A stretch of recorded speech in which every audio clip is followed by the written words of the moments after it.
So the 24th Winter Olympics just finished, and all I can say is that it was a really eventful event. What with all the cheating Russians, the faltering champions, and a panda mascot that looks like it's been through some tough times. Oh, and there was also Jesus. But anyway, Norway topped the table again, and this time with a record breaking performance of 16 goals. And on the whole, the event was a great success. But where did all this start? Where exactly did the Winter Olympics become such a big deal? And why are you even here? Let's talk about the Nordic Games.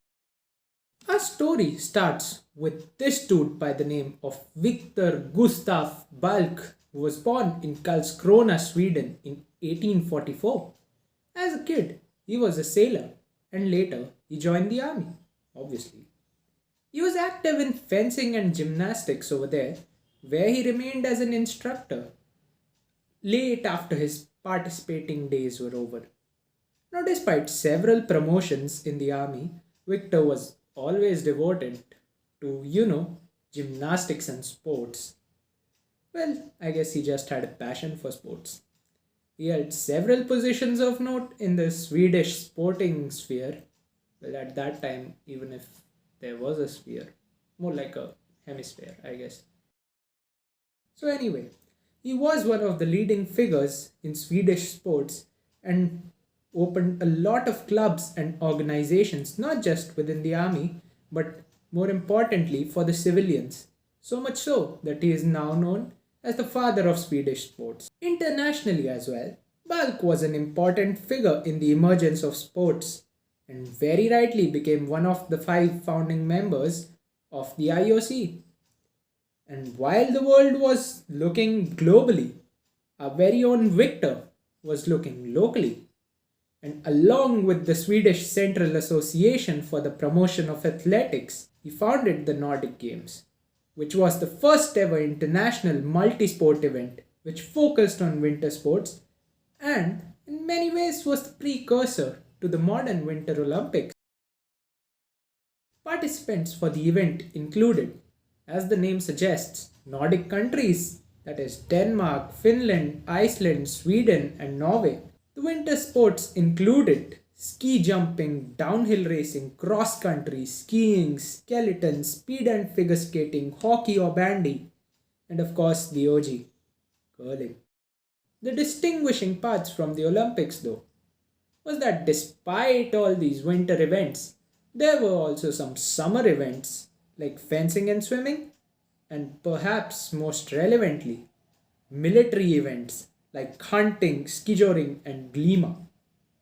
However, what really distinguished this event from all of those around at the time and also around those in the near future was that it just didn't focus on sports. It had, a whole sort of cultural feel going. What with all the theatre, opera, and folklore centered around the tournament, with events organized all across the beautiful countryside, the Nordic Games was really much more than just a sporting meet.